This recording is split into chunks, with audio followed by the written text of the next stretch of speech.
Everybody and welcome back to lit up with Annie. आज के session में हम वर्ड्सवर्थ की एक बहुत फेमस पोम है विच इज़ टिंटन एबे, उसकी बात करने वाले हैं। I am going to give you an overview first and then we will go line by line. It's a long poem of 5 stanzas, so I think we're going to divide it into 2 sessions. Okay. Let's first take a basic understanding of what the poem is. Okay, the full title of the poem is lines composed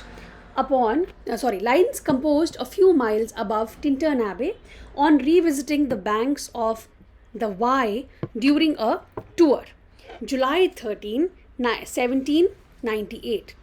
तो पूरी date भी लिखती है इन्होंने।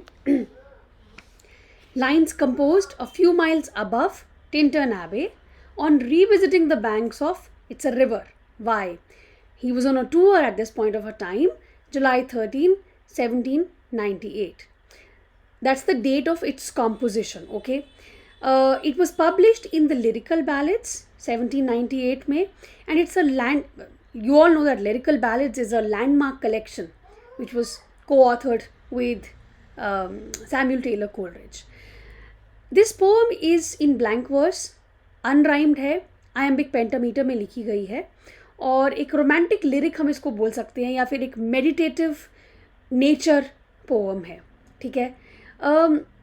Tintern एबे जो है ना, it is a ruined gothic monastery, एक मॉनिस्ट्री थी on the banks of this river Wye, Wales में। वर्ड्सवर्थ वहाँ गए थे। He had visited the area 5 years earlier. अगर आप फर्स्ट लाइन देखो, 5 years have passed, 5 summers with the length of 5 long winters. तो it says that इतना time हो गया, 5 साल हो गए हैं, 5 साल पहले वो यहाँ पे ये गए होंगे। तो 5 साल पहले मतलब 1793 में he must have gone to this place. Now this poem actually reflects on the transformative power of memory, nature and time. 5 साल पहले किस तरह से थी चीज़ें, वो इस चीज़ को याद कर रहे हैं कि आज मैं 5 साल के बाद यहाँ आया हूँ, अब कैसे चेंजेस आ गए हैं। मेमोरी, फिर नेचर तो है ही है, और टाइम, ये सारे कॉन्सेप्ट से लेके आते हैं। और जब सेकेंड विज़िट इनकी ये है, तो he was accompanied on his second visit by his sister Dorothy Wordsworth, to whom actually this poem is partially addressed. Last अगर हम इस पोम को डिवाइड करें इंटू डिफरेंट पार्ट्स, तो लास्ट का जो पार्ट है, इसका एंडिंग जो है, he actually talks to Dorothy. ठीक है, he addresses Dorothy and he also sees himself in the young Dorothy, you know, when he is grown older now. Poem के अगर हम एक स्ट्रक्चर की बात करें, so we can say that it's a continuous flow of thought, रुकते नहीं हैं कोई, वो कहते हैं ना, इक्वल स्टैंजाज नहीं है इसमें। So it's a continuous flow of thought and not divided into stanzas, but of course for our convenience we can divide it, but we can break it into thematic sections. ठीक है, तो जैसे opening अगर हम बात करें, it's description of the landscape, line 1 से line 22 तक। वर्ड्सवर्थ रिविजिट्स दिस रिवर वाई 5 साल के बाद, और वो एक नेचुरल सीनरी को डिस्क्राइब कर रहे हैं, रोलिंग वाटर्स को, स्टीप क्लिफ्स को डिस्क्राइब कर रहे हैं, हेज रोज को डिस्क्राइब कर रहे हैं। 5 years have passed, 5 summers and etc. Second, अगर हम थीमेटिकली डिवाइड कर रहे हैं, अगर सेकेंड पार्ट देखें इसका, तो it's the power of nature and power of memory. So line number 23 से लाइन नंबर 49 तक he reflects on how memory of nature has comforted him in the urban and troubled moments. City life में जब वो हैं, तो वहाँ पे जब वो दुखी होते हैं या he is troubled by the urban setting, तो किस तरह से जब ये इस टाइम को याद करते हैं, तो वो कैसे इनको हेल्प करता है। These beauteous forms he calls it. Third thematic section अगर हम बात करें, it's the change in perception over time. 5 साल पहले मैं एक यंगर जब पर्सन था तो मैं इस तरह से सोचता था, लेकिन आज my perceptions have changed because it's been 5 years now. So in youth he loved nature with wild passion, एक coarser pleasure ये बोलते हैं, but now he sees it with deeper meaning and with spiritual insight in nature. He says, I have learned to look on nature not as in the hour of thoughtless youth, but now I am looking at this nature through a very different perception, through an adult, through a matured eye probably. Fourth में it's a philosophical reflection, line 112 से लेके 123 तक. He introduces this idea of still sad music of harmony and how nature teaches morality, restraint and wisdom. And fifth section is an address to Dorothy, line number 134 से 159. तो वो अपने sister की तरफ अब टर्न करता है और अपना होप एक्सप्रेस करता है कि नेचर तुम्हारी स्पिरिट को भी नर्चर करेगी जैसे इसने मेरी स्पिरिट को नर्चर किया है. Thy memory be as a dwelling place for all sweet sounds and harmonies. तो आई थिंक क्लियर है कि इसमें nature is the biggest theme, nature as a spiritual guide. Memory is there, imagination is there, growth from a youthful passion to a mature reflection is there, sublimity, tranquility की बात इन्होंने की है, human suffering की और consolation की बात की है. So this is the overview of this poem, and now let's go line by line in this work. Okay, let's start. 5 years have passed, 5 summers with the length of 5 long winters, and again I hear these waters rolling from the mountain springs with a soft inland murmur. Once again I behold these steep and lofty cliffs that on a wild secluded scene impress thoughts of more deep seclusion. तो बहुत simple है, कोई बहुत difficult नहीं है. ये कह रहे हैं कि 5 साल हो गए और 5 समर्स हो गई, 5 लंबी विंटर्स भी चली गई, और एक बार फिर से मुझे उन्हीं वाटर्स की आवाज़ सुनाई दे रही है जो माउंटेन स्प्रिंग्स की तरह नीचे उतर, जैसे वाटरफॉल्स होते हैं. I can hear that sound. Just if you close your eyes and imagine a place that you had visited, वहाँ पे आपने कोई वाटरफॉल की आवाज़ सुनी हो, वो याद रहती है somehow. With a soft inland murmur, ये जो नेचर की जो आवाज़ है यहाँ पे. Once again I behold these steep and lofty cliffs. आज फिर से मैं देख रहा हूँ. Behold is I am looking at these, that I am looking at these steep and lofty cliffs that on a wild secluded scene impress thoughts of more deep seclusion.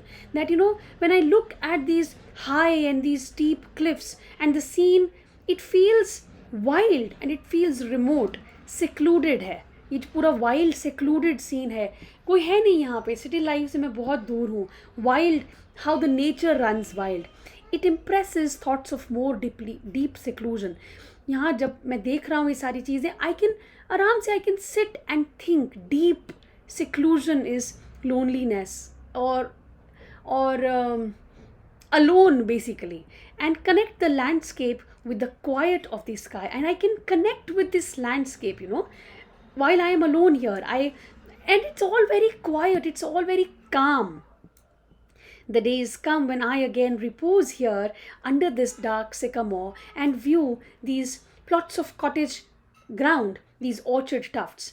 आज फिर से वो दिन आ गया है, he says, कि जब मैं यहाँ दोबारा आया हूँ under this dark sycamore. It's a tree, and मैं यहाँ I am sitting here under this tree and I can view these plots of cottage ground. So probably he's sitting at a height and he says, अब imagine करो आप एक height पे बैठे हो और नीचे आप देख रहे हो, इट्स अ फुल लैंडस्केप. तो उसको वो बहुत सारे कॉटेज दिखाई दे रहे हैं, कॉटेज ग्राउंड्स दिखाई दे रहे हैं, ऑर्चिड टफ्ट्स दिखाई दे रहे हैं. What are tufts? Tufts are bushes. उसको वो bushes, plants, ये सारी चीज़ें ऊपर से दिखाई दे रही हैं, which at this season with their unripe fruits are clad in one green hue. तो he can see these trees जिसमें अभी फ्रूट्स लगे हैं बट राइपन नहीं हुए हैं, तो उनको हार्वेस्ट करने का टाइम नहीं आया. You can understand what season he might be talking about. Everything is very green. ठीक है, क्लैड इन वन ग्रीन ह्यू. ऊपर से देख रहा हूँ तो पूरा ग्रीन कलर मुझे दिखाई दे रहा है. And lose themselves mid groves and copses. So he says, I see all of these, everything is in green hue, all green. In copses is this woodland. पूरा ये जो फॉरेस्ट का land, पूरा फॉरेस्ट मुझे नज़र आ रहा है, green नज़र आ रहा है. They lose themselves mid groves and copses. Once again I see these hedgerows. आज फिर से मुझे वो hedgerows दिखाई दे रही हैं. Hedgerows are those fences होती है ना जैसी. Hardly hedgerows actually. Lines, little lines of sportive wood run wild. तो ऊपर से जब मैं देख रहा हूँ तो लग रहा है hedgerows हैं, क्योंकि ऊपर से जब हम देखते तो ऐसा लगता है एक लाइन में सब कुछ है ना. hedgerows की जैसे फेंस है, और fences are those that divide two lands. लेकिन they are actually sportive wood run wild. वो नेचुरली ग्रोन बुशेज हैं या वुड्स हैं that have run wild, that look like as if they have been grown by people in a proper line. These pastoral farms green to the very door. ये पूरा का पूरा जो है it looks green to the very door, and wreaths of smoke sent up in silence from among the trees. अब अचानक से उसको वर्ड्सवर्थ को एक wreaths of smoke, rings of smoke भी दिखाई दे रहा है इस पूरे लैंडस्केप से जो निकल के आ रहा है बाहर.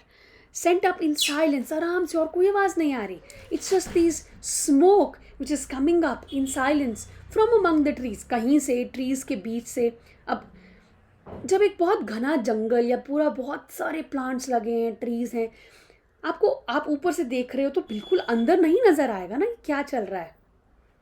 तो वैसा ही है कि इसको अंदर से कहीं से ये नज़र आ रहा है.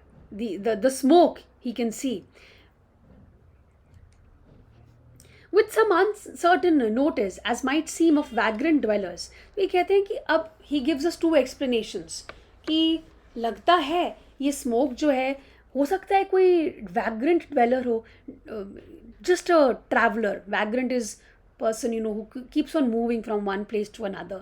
So he says it could have been some it could be coming from a wanderer, scamp, or maybe, or of some hermit's cave where by his fire the hermit sits alone.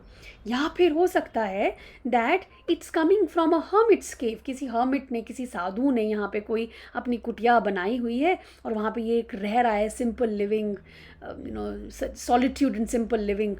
So it's a very romantic idea of someone living quietly in harmony with nature, but only if you romanticize it. It's not easy, of course, right? So these are the two things, these are the two explanations that he gives of the smoke. It might be coming from somebody who's just traveling and has set up a fire, maybe cooking something, or it's coming from a hermit's cave who is living here alone. ठीक है? So this is जैसे हमने divide हम करते हैं तो ये एक पहला section हो गया poem का. Comes the next section, okay? And he starts with the famous line, these beauteous forms. Beauteous forms in the last section, जितना भी उन्होंने लैंडस्केप की बात की, waters, the waterfall, the sound of the inland murmur, and everything, the cliffs, the hedgerows, the trees, the green hue, इन सबको उन्होंने beauteous forms उनकी बात ये कर रहे हैं. तो ये जितनी भी ब्यूटियस चीज़ें हैं, through a long absence have not been to me as is a landscape to a blind man's eye. Although I have been absent for a very long time. 5 साल हो गए कि मैं 5 साल पहले यहाँ आया था, लेकिन इसका मतलब ये नहीं है कि मैं ये भूल गया. Have not been to me as is a landscape to a blind man's eye. So it's not been to me like that, like for a blind man. But oft in lonely rooms and mid the din of towns and cities, I have owed to them. बहुत बार, often, जब मैं अकेले था अपने room में, town और city की hustle और बसल में, I have owed to them. This picture is what I have thought of, and I have received my relief in the pictures. So I owe to them that. In hours of weariness, sensations sweet felt in the blood and felt along the heart. जब बहुत मैं थका हुआ था in that our, जब सब कुछ इंसान हार जाता है और बस बैठ जाता है, उस टाइम में यही वो लैंडस्केप था जिसने मुझे वो अच्छी सेंसेशंस दी, सेंसेशंस स्वीट.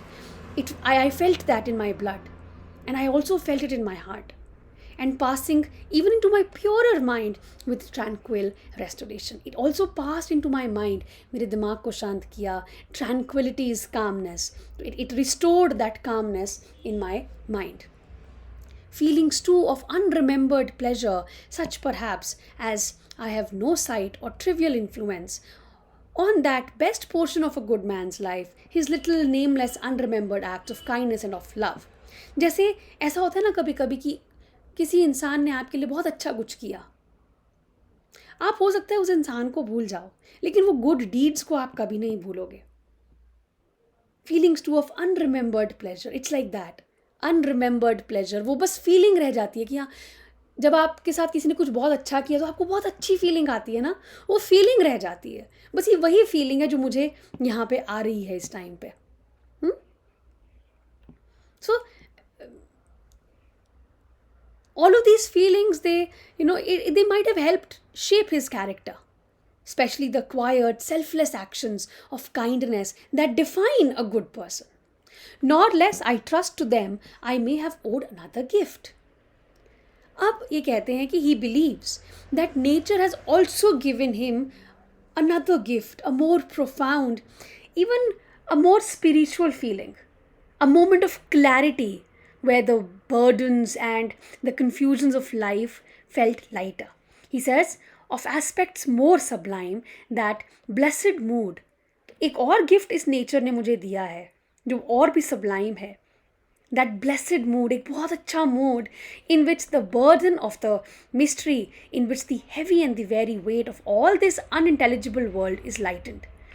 एक ऐसा गिफ्ट, एक ऐसा अच्छा मूड जिसमें जितना भी ये बर्डन है, हैवीनेस है, जब हम दुनिया को समझने की कोशिश करते हैं, अनइंटेलिजिबल वर्ल्ड जो समझ नहीं आता, वो सारा वेट जो है वो लाइट हो जाता है. That serine and blessed mood, इस ये नेचर, यही नेचर है जो मुझे ये इतना अच्छा मूड देती है. In which the affections gently lead us on until the breath of this corporal frame and even the motion of human blood almost suspended, we are laid asleep in body. तो बहुत ही एक मज़ेदार explanation या फिर एक मज़ेदार metaphor use किया है वर्ड्सवर्थ ने. वो कहते हैं कि इतना अच्छा फील होता है, इतना सेरीन, इतना काम, that until the breath of this corporal frame is जब आप your body is numb, जैसे dead body होती है बिल्कुल. So until the breath of this corporal frame and even the motion of human blood almost suspended, एक ऐसा moment कि अपना blood भी feel ना हो body में, peaceful, almost meditative state है ये. The body feels still. We are laid asleep in body, जैसे आपकी बॉडी पूरी सो गई है, and become a living soul. But the soul is awake and aware. जैसे enlightenment हो जाती है ना, आप एक meditation में बैठे हो, आपकी बॉडी बिल्कुल numb है, but the soul experiences that enlightenment. While with an eye made quiet, आपकी physical eye is quiet, it cannot see. By the power of harmony, इतना आप पूरा you're in harmony that your physical body is all quiet, and the deep power of joy we see into the life of things. लेकिन with the inner eye you can feel the joys of the things. तो ये इतना अच्छा gift nature हमें देती है कि जब मैं ऐसे आंखें बंद करके बैठ जाऊँ और इस लैंडस्केप के बारे में सोचूँ ना, तो मैं ऐसे इस स्टेट में पहुँच जाता हूँ कि मेरी पूरी बॉडी सस्पेंड हो जाती है, and my inner I, it can see through things. Life force की बात है यहाँ पे basically. And nature leads us into a kind of spiritual vision where we see not just surfaces, but the essence of the soul of life itself. It's a glimpse into the deeper truths beyond what is physical. Right? So this here ends the second section. So I'll end it here and we will continue in the next section. I hope you've understood the first two sections. तो क्या हमने किया, first section talks about the ब्यूटियस forms, कि मैं 5 साल के बाद यहाँ आया हूँ और मैं फिर से ये सारी चीज़ें देख रहा हूँ. I can feel, I can hear the waters, the soft inland murmur, and I can see the lofty, big, heightened cliffs. एक wild, secluded scene है और मेरे thoughts भी deep seclusion में चले गए हैं. I can connect with the nature better. And now the day has come again, when I have come here and I'm sitting under this tree and I can look at the cottage grounds, these bushes, the tufts, and which at this season, while unripe fruits हैं और groves हैं, copses हैं वहाँ पे, and again I can see the hedgerows, basically जो wild wood है, it has run wild. I can see the pastoral farms, everything I can see is green. And फिर वो स्मोक की बात करते हैं, हो सकता है कोई वैग्रेंट ड्वेलर है या हो सकता है कोई हर्मिट के केव से वो धुआं आ रहा है, उठ रहा है ऊपर. And then he goes to the second section where he talks about the beauteous forms. He says कि जब मैं सिटी लाइफ में बैठ के आंखें बंद करके थक गया हूँ बहुत ज़्यादा, तो मुझे ये याद आता है. So it's not that I have forgotten this scene, even if it's been a very long time. And he talks about the gift that it gives to him. It gives him the sweet sensations, tranquility is restored, as if good person की जो kindness आप याद रखते हो. Then another gift he talks about, that it makes him reach this sublime state. It lightens the entire burden, the weariness, the tiredness of the city life, and the body becomes numb and the soul is activated. ठीक है? The first two sections. We'll continue. There are total 5 sections. तो मेरे साथ बने रहिए और complete करेंगे हम पोम साथ में. वर्ड्सवर्थ अभी हमने किया था क्लास में, I think yesterday or day before yesterday. If any of you is interested in the full course, let me know. The details are in the description box. तो पूरा कोर्स प्रिपेयर करने के लिए नेट सेट असिस्टेंट प्रोफेसर के लिए आप join कर सकते हो. Thank you. I will see you in the next section.